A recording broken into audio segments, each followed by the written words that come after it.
negosyo, pagta-travel, gamit ang pondo ng bayan. Meron ka bang tinatawag na tukhang-tukhang? Ngayon, ano tong kumakalat na issue? Kaya ka pala pumupunta sa ibang bansa kasi nagpalaglag ka ng bata? Uy, ang tanong ko, sino yung kabembangan mo kung totoo man tong putang inang balitang kumakalat na to? Binigyan niya pa nga ng price kasi mukhang nagugutom. Grabe na yung tatay ninyo. Akala ko ba naman yan? Okay guys, Mukhang hindi naman. marites ng social media, no? DDS na to, Naging viral na yan guys Tingnan nyo, nandito lang sa siya. social media. Nakikita Isang niyo vlogger yan guys, no? At personally hindi ko kilala po yung vlogger na yan. Parang, pero sumikat siya dahil sa mga no hold bar na mga comments sa social media. Talaga namang makikita naman natin, di ba, sa video niya na talagang minsan medyo o ika nga sa boxing, i-uppercut na yung iba at naka-below the belt na yung ibang mga statement niya. But still nakakalungkot kasi nga daw ay siya po ay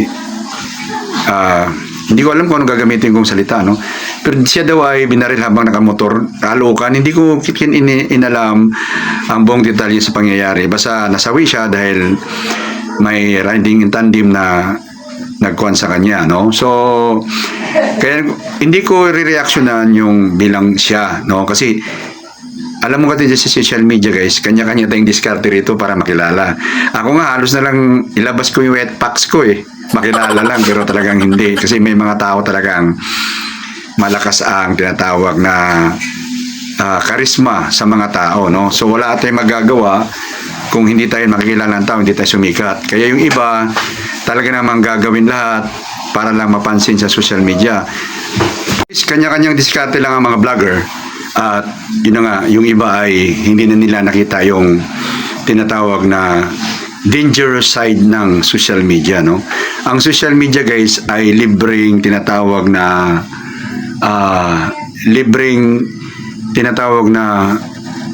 yung libre ang pag-expose mo sa sarili mo. Tulad ako, tinan mo, nakaharap yung mukha ko sa camera.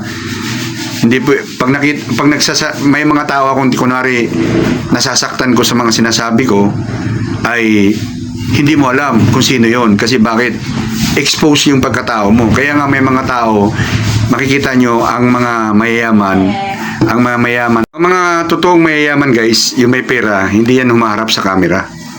Kaya nga sa pelikula guys, may tinatawag na artista, may tinatawag na producer, may tinatawag na director.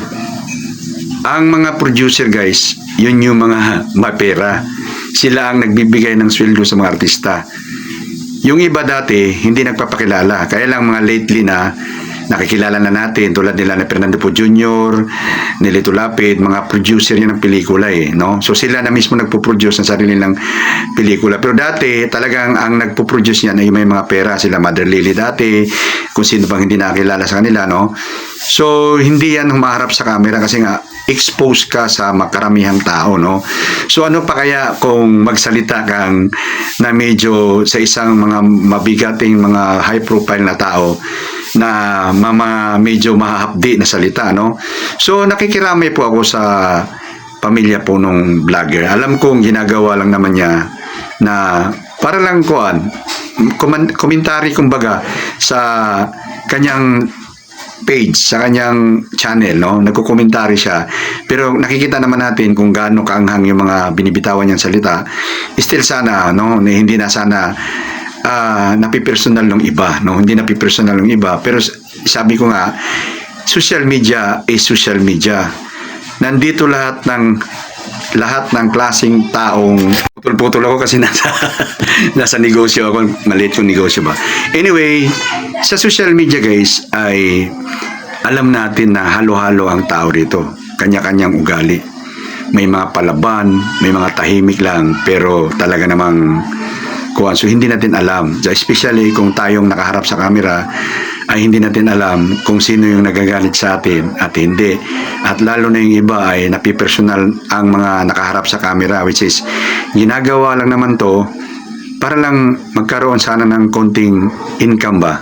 Ako, ginagawa ko mga bagay na to, nakikimarites ako sa inyo para mapansin naman at mabigyan ng konting income, konti kahit hindi ko naman pinapangarap na malaki. Kaya lahat ginagawa ko, minsan nagdadrama, kanta, ayan, komentary. Itong ginagawa ko ay komentary to, no? Parang dati kasi radyo lang yan. May mga announcer sa radyo na ang tatapang din at yun, nakukuhan. Anyway guys, tayo mga, ayaw ko kung consider kong sarili ko na content creator kasi ang aking followers guys ay 10 piraso lang. Umabot na po ako ng taon, siguro mga 5 taon na ako siguro ganito ginagawa. Pero hindi ho lumalaki ang aking followers. Kasi nakikita ko sa takbuhan ng social media, ang platform ay negosyo rin. May mga nilalagay sila sa mga screen natin na boss your ganito, pero i-charge ka nila. No? Makikita daw ng 5,000 na audience yung iyong video. Well, ako naman ay hindi ko na hinahangad yun. Kung may manood sa akin 5, okay lang. Kasi bakit? Una-una, napapractice ko yung sarili ko. Kasi pangarap ko maging artista dati. Pangarap ko maging announcer sa radyo, announcer sa TV. Hindi ka na mapapansin isang Bisaya lang naman akong dumating sa Maynila na kuwan eh. So wala, hindi kuwan. Kaya itong aking channel, aking page, ay dito ako nagpa-practice, no? Ito, nagko-commentary tayo para manood man kayo, hindi, okay lang naman din sa akin. Kaso lang, yung iba talaga ay ginagawa lahat para lang mapansin, para lang kuhan. Sabi nga nila, the more basher daw, ay kuhan daw yun, pera daw yun. Well, sa akin, marami nagbabash sa akin, no? Marami din. Kasi kahit anong magandang salita ang sasabihin mo sa harap ng camera, ay hindi mo mapiplease lahat. Kasi may kanya-kanya nga po takbo ng utak ng tao. So, kahit anong maganda, kahit ayusin mo pa yung salita mo, may nang babas sa'yo. Okay lang sana kung hanggang bash lang. Tulad na niya ate, ano? Ay pinas lang po siya. Hindi ko alam kung yun ba ay related sa pagkukomentary niya regarding doon sa political issue or may personal na issue silang kinakarap at ginawa sa kanila yon. Kaya nakakalungkot na yung iba nga ay ginagawa lang naman para magkaroon ng tinatawag na freedom of speech, no? So, hindi ko siya tinutulig sa kanyang ginagawa regarding doon sa politika. Pero gusto ko lang may share sa inyo na lalo na yung nagko-content creator na ang pinakamasilan sa lahat na issue ay yung politika at yung religion. Kasi nga, sa politika, wala pong tama dyan. Kung magko-comment ka sa isang political parties, for sure may another parties na hindi kasang-ayon. So madadagdagan ang kalaban mo at kaaway mo na hindi mo alam. Ganon din po sa religion. Kasi ang religion, tulad ako guys, ang paniwala ko sa religion ay lahat naman tama. No? Lahat tama. Kung sinong religion ang pasalitain mo, ang sinasabi nila ay sila yung maliligtas. Kung another religion naman na magsasalita, sila yung tama, no? So, lahat ng religion, nire-respeto ko yan. Kasi hindi ko naman masabi na ang religion ko ay nasa tama rin. Maliban na kung si Lord mismo nagsabi, bababa. Kahit panaginip man lang, sabihin, umalis ka sa religion mo kasi mali yan. Kahit panaginip lang, at ituturo niya sa akin na sumanib ka sa ganito religion, gagawin ko yun agad-agad. Kahit na mula nung maliit pa ako hanggang sa pagtanda ko, iisa lang religion meron ako.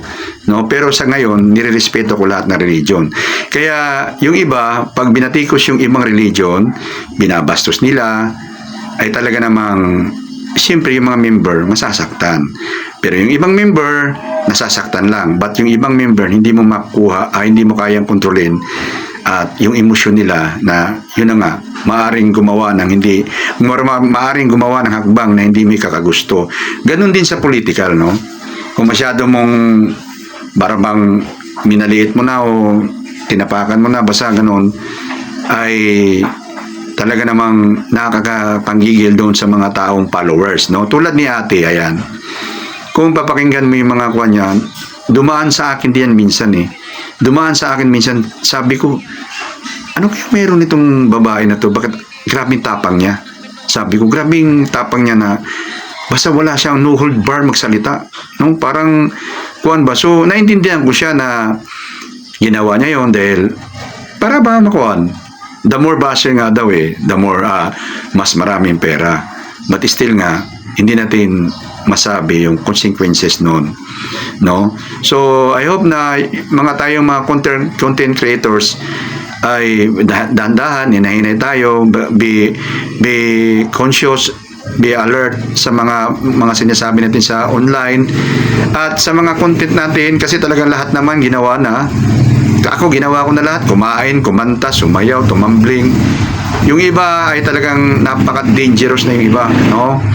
Napaka-dangerous lang magkagawa lang ng video na maging viral, no? Kung hindi para sa atin, wag nating pilitin. Wag nating kuhan. Si Lord mismo ang gagalaw ng mga pagkakataon para sumikat ka kung gusto mo. Pero pag hindi talaga ayaw ni Lord na sumikat ka, may dahilan yan.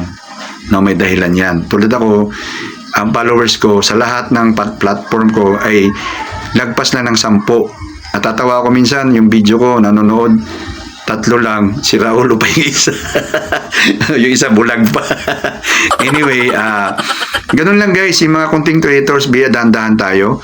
Yung iba talagang napaka-extreme na, kumakain ng kalawang, kumakain ng mga tae-tae, mga kuwan, tapos na po ginawa ni Boy Tapang yung mga ganong diskarte at yumaman na si Boy Tapang sa ganong diskarte. So, kung hindi para sa atin, hindi para sa atin. May isa ako nakikitang vloggers na yung parang gano'n.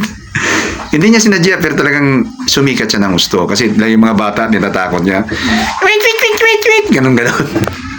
Nakakalibang, ganon. So, yun lang, ganon. Wala kang tinatapakan tao. Minsan, ino-cry mo sarili mo. Ako, ino-cry ko sarili ko. Pero although ganon pa man ang gagawin mo, marami pa rin basher. Marami pa rin hindi ka gusto. Kasi nga, sa social media, iba-iba ang ugali natin dito. Mukha mo pa lang, pag hindi na nila gusto, binabash ka na eh. Ako, talagang binasbas ako ganon. Talagang nakakapanghina kaya yung basher din. Minsan, sa pagtulog ko, napapaisip ko minsan, ang sakit Kaya nga, kung hindi nga lang ako nag-after na magkaroon ng konting income sa online, hindi ko na ginagawa itong mga to. Pero ganun pa man, kahit 6 na taon na yata akong gumagawa ng content na walang pumapansin, nabala kayo, basta ako, radio announcer ako. Bye-bye guys, marites ng social media, bye-bye!